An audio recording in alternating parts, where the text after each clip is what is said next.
morning and welcome to World Talks, coming to you live from Warsaw. I'm Staria Strzemska.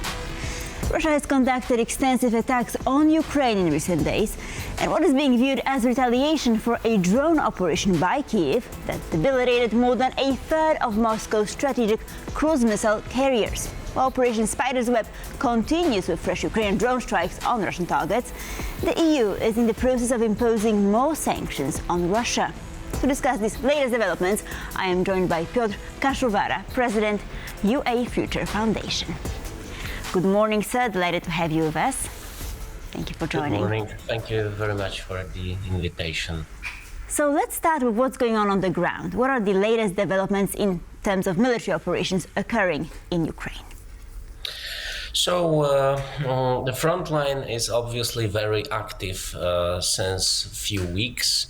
We have a few main lines where the fights are happening right now. Starting from the north, we can have a look on Sumy region, because Vladimir Putin and his army just started his offensive a few weeks ago, trying to build kind of protection, as they are saying, for their own land, for the Kursk region, but they are trying to build it on the Ukrainian territory, and this is a huge problem. They are getting closer and closer to Sumy, and this is not only the wall, because this wall is hitting the city, is hitting civilian buildings in Sumy, so this is very active place right now, and Russians are trying to cut the border with Ukraine on different directions. They are using aviation bombs, they are using drones, and everything what they have. If we will go a bit to the south and look on Kharkiv, this is one of the most difficult places right now as well, because Russia is targeting city itself, and this is very dangerous for the civilians. Last night we had another drone strike in Kharkiv, 14 people wounded, including 4 children, 2 years old, boy, 3 girls, 12, 16 and 17 years old. Russians are developing their aviation bombs to hit the cities like Sumy and Kharkiv, and right now they can target something what is 95 kilometers away from the aircraft. So this is very dangerous, and unfortunately Ukraine has no power and no idea how to stop bombings from the aircrafts. If we will have a look on Donbas region and Kharkiv region, situation there is even worse, because Russians are going forward and forward. Right, Piotr, and what about Dnipropetrovsk? I wanted to ask you about claims that Moscow made regarding its troops operations there. It sounds very scary for everyone who doesn't know the map very well, because obviously the Dnipropetrovsk region and Ukraine itself, it's very big country, and almost every region it's thousands square kilometers, and we have kind of a difficult situation right now near Pokrovsk, because there is a kind of indentation of the Dnipropetrovsk region. I'm just trying to look on the map. So this indentation of the terrain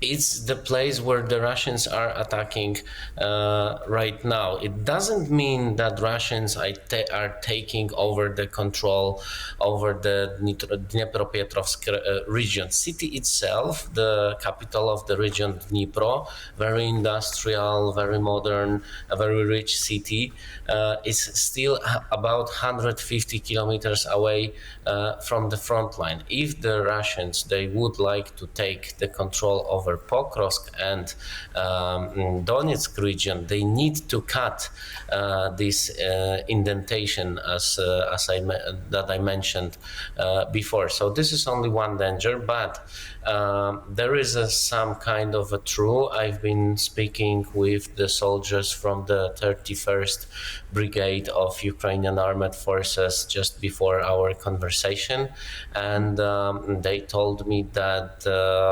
unfortunately they need to ask civilians from the villages in this particular place to evacuate. So now they are evacuating civilians, mostly families with children.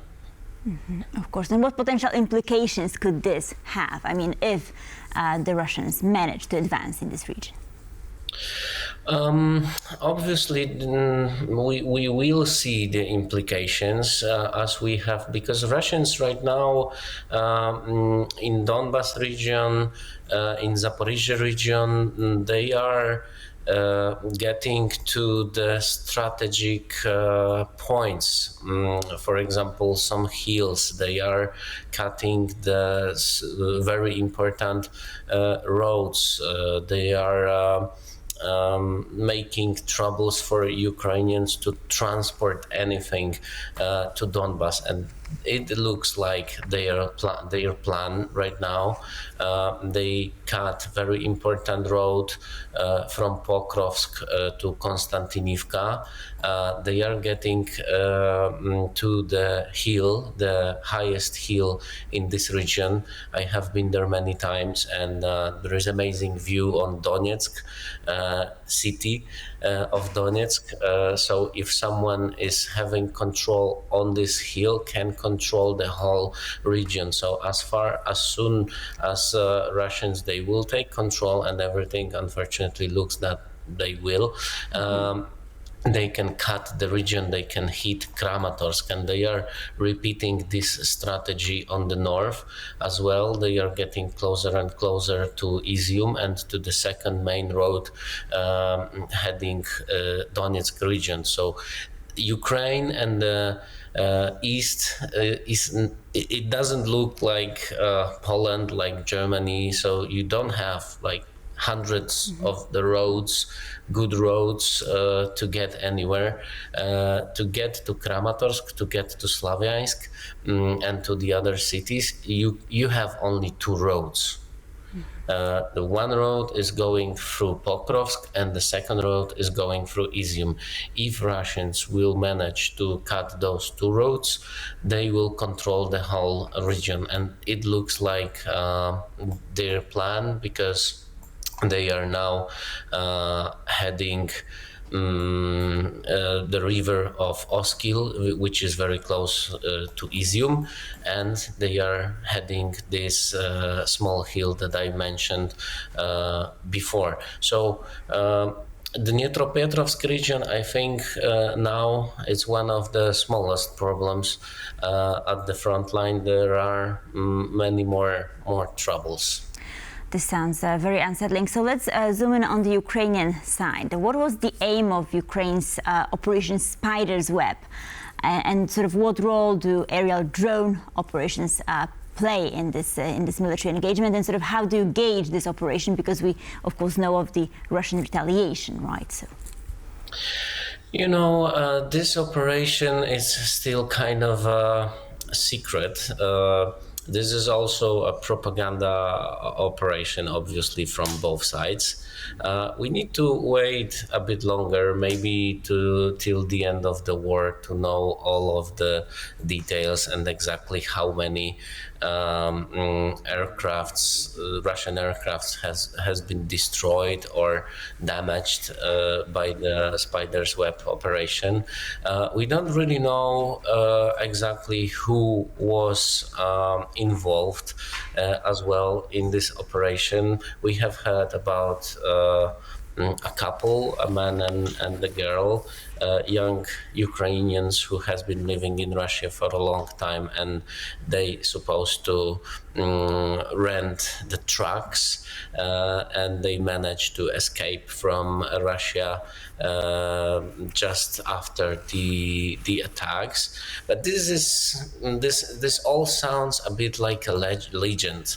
We can't know the details because maybe Ukraine will repeat this kind of operations. So they definitely not gonna share with us the know-how, how to do something like that. But there is also one danger that I notice that no one is talking about, that Ukraine started a different type of different episode of this war. They showed to the world, they showed to the Russians as well, that this kind of operations are possible.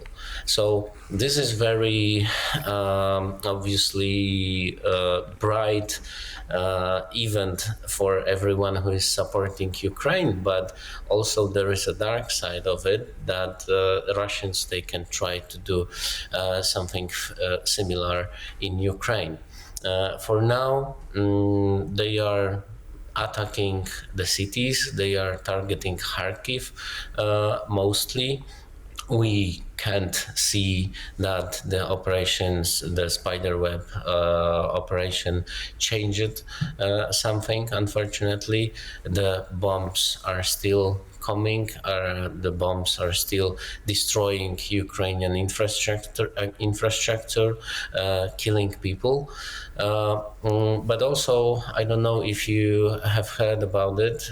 Just today, the Ukrainian armed forces informed that they eliminated 1 million of Russian soldiers. So this is the day. Eliminated, it means not only killed, but also it includes all of the soldiers who has been wounded during this war, but still 1 million wounded and killed soldiers. It doesn't sound good for Russia. For example, in the First World War, Russia lost about 2 million of people, but it was the World War. During the Napoleon wars, they lost about 200,000 people, and here they lost about 1 million of the soldiers wounded and killed only in 3 years of fighting with Ukraine. Absolutely. Piotr Kaszuwara, President, UA Future Foundation, thank you so much for being with us this morning and for shedding more light on this conflict. Much appreciated. Thank you very much. And thank you for watching World Talks. Please stay tuned for more here on TVP World.